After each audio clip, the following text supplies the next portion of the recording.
안녕하세요. 크립토 노마드입니다. 우크라이나 리스크로 인해서 시장은 여전히 어려운 모습을 보이고 있지만 리플 소송과 관련된 속보성 이슈들 계속해서 연일 전해지고 있습니다. 며칠 정도 시간이 걸릴 줄 알았는데 법원이 리플 측이 요구했던 죄다 공개했으면 좋겠습니다. 이런 요구를 즉각 수용했습니다. 2012년 리플 측이 XRP 출시 전에 로펌으로부터 받은 법적 자문 내용을 대중에 공개해서 대중이 리뷰할 수 있게 하고 그렇게 의심의 여지를 남기지 말자, 이렇게 했으면 좋겠습니다.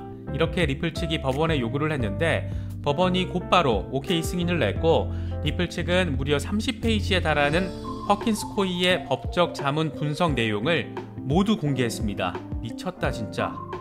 이런저런 복잡한 내용들이 많아서 이게 뭔 소린가 싶은 것들도 있긴 한데 가장 중요한 핵심 쟁점인 과연 리플이 발행하려고 하는 디지털 화폐가 증권인가에 대해서 증권에 해당하지 않는다라고 판단한다. 이건 상품으로 봐야 하고 그래서 CFTC 관할로 가는 게 맞다. 이렇게 명확하게 적시가 되어 있습니다.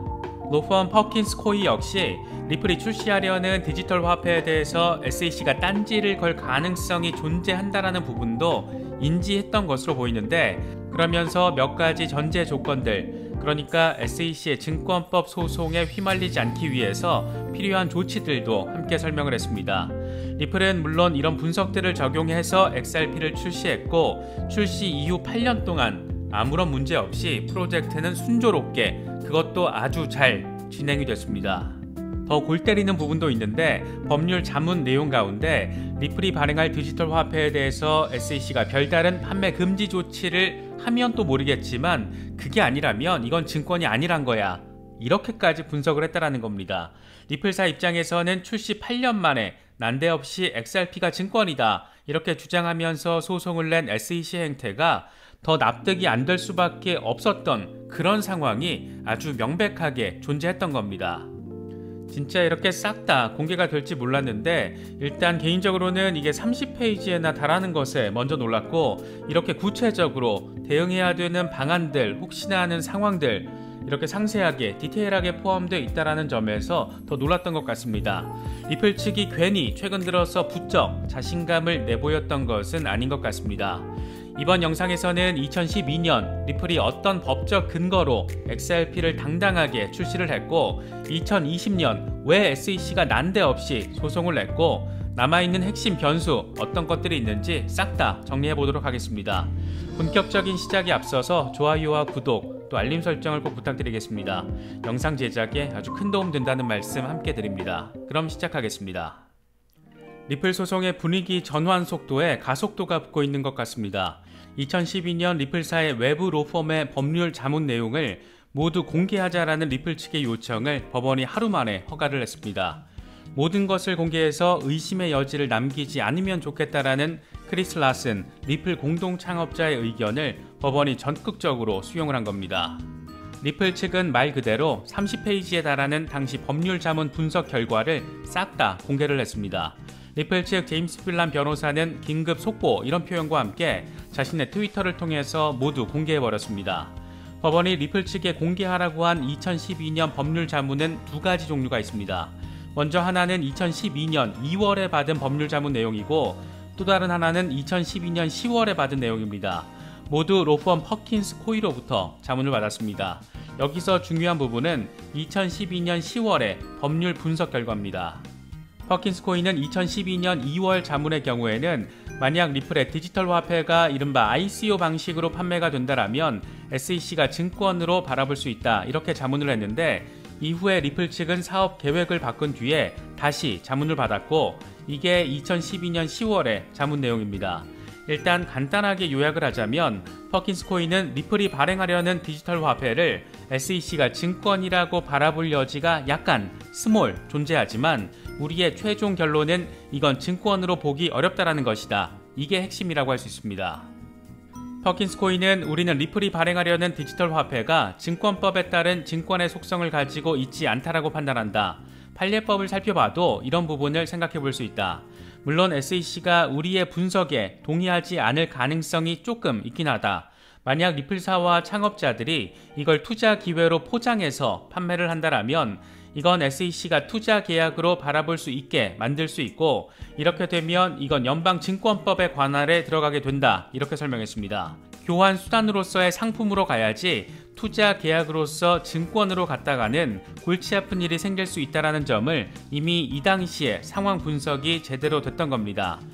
조금 더 쉽게 설명을 하면 A라는 화폐를 B라는 화폐로 교환하기 위한 브릿지 통화로서의 XRP의 특성을 감안해서 XRP는 증권이 될 수 없고 상품으로 봐야 한다. 그러기 위해서는 이런저런 조치들을 취해야 한다. 이런 부분을 디테일하게 자문한 것으로 볼 수 있습니다.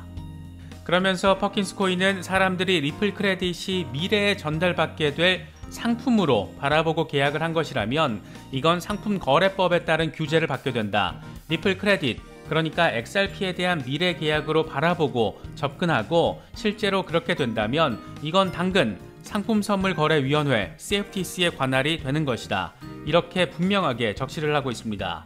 리플이 지난 한 해 동안 엄청난 돈을 써가면서 의회에 로비를 해가면서 CFTC의 규제권이 강화돼야 한다. 이렇게 주장을 했던 것은 단순히 SEC를 엿먹이려고 했다라기보다 이렇게 나름의 법률적인 근거에 기반한 의회 로비였다라고 할 수 있습니다. 더 재미있는 부분은 퍼킨스 코인은 여러 법률적인 상황들에 대해서 종합적으로 분석을 한 뒤에 어찌됐든 SEC가 이걸 증권법에 따르는 것으로 바라봐야 한다라고 판매 중지를 내리지 않는 이상 이건 증권으로 볼 수 없다. 이렇게 심플하게 정리를 해버린 부분입니다. SEC가 가만히 있으면 이게 증권이 아니라는 것이다. 이렇게까지 자문을 했던 겁니다. 실제로 그 뒤 5년 동안 SEC는 아무런 조치를 취하지 않았다가 여기저기서 암호화폐에 대한 산업적 관심이 커지면서 SEC는 리플 측과 접선을 해가면서 이런저런 대화를 나누게 됩니다. 그 중에서 지금 가장 핫하게 거론되는 것이 2월 24일까지 SEC가 법원에 제출해야 하는 엘라드 로이즈먼 전 SEC 위원과 브래드 갈링하우스 리플 CEO의 회의 메모입니다. 이 둘은 2018년 미팅을 진행했는데 당시 엘라드 로이즈먼은 XRP를 증권으로 바라보지 않는다 이렇게 말했던 것으로 전해지고 있습니다. SEC 위원이 증권이 아니라고 말했던 게 왜 갑자기 증권이 됐던 걸까? 참 여러 각도에서 바라봐도 미국 SEC가 골 때리는 기관이라는 점 느낄 수 있는 그런 부분입니다. 이것도 곧 법원에 제출이 되니까 상황 자체는 지속적으로 리플 측에 유리한 모습을 보이고 있습니다. XRP가 증권이 아닌 것으로 보인다. 이 같은 당시 SEC 위원회 발언이 나왔던 2018년은 당시 SEC 위원장이었던 제이 클레이튼과 기업금융부 국장이었던 윌리엄 힌먼이 적극적으로 비트코인과 이더리움을 띄우던 그런 시기였습니다. 당시 제이 클레이튼은 비트코인과 이더리움에 투자하는 거대 자산운용사 아폴로 인베스트먼트에 직접 투자를 하고 있었고 SEC 위원장 자리에서 물러난 뒤에 이 회사의 회장으로 재취업을 합니다. 전관 예우도 정말이지 이렇게 지저분한 전관 예우가 있을 수 있나 그런 생각이 드는 부분입니다.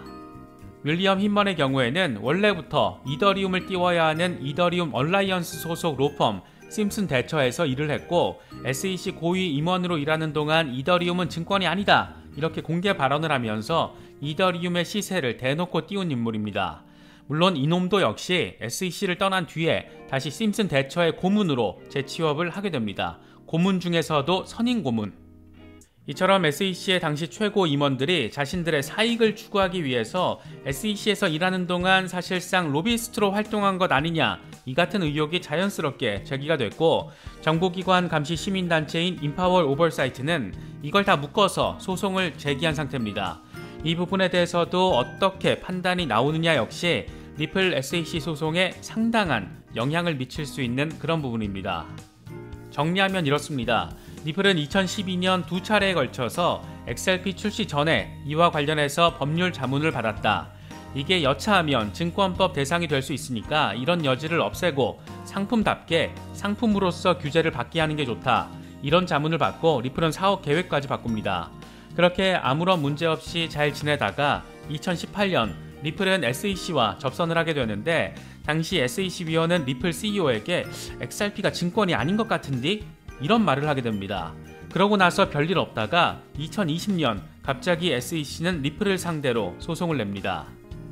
그리고 당시 위원장이었던 제이 클레이튼은 임기 마지막 날 갑자기 리플을 상대로 소송을 내고 토끼입니다.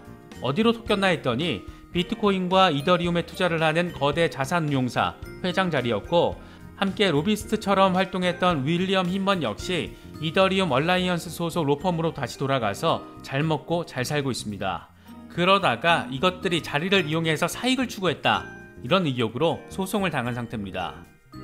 현재 법원과 리플 측의 공통점은 가급적 모든 내용을 공개해서 실체를 분명하게 하자, 의혹을 없게 하자, 이런 스탠스를 가지고 있다는 것이고, SEC는 가급적 모든 걸 감춰야 하고 이게 사실 권력기관의 특권이다, 이런 말 같지 않은 소리, 좀 더 거칠게 표현하면 개 같은 소리를 짓거리고 있는 겁니다.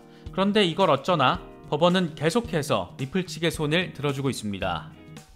아무리 공정과 정의의 가치가 무너져 내리고 있는 그런 시대라고 하지만 여기나 저기나 정부 고위 관계자들, 정치인들, 이런 인간들은 어떻게 하나같이 이렇게 형편이 없는 걸까?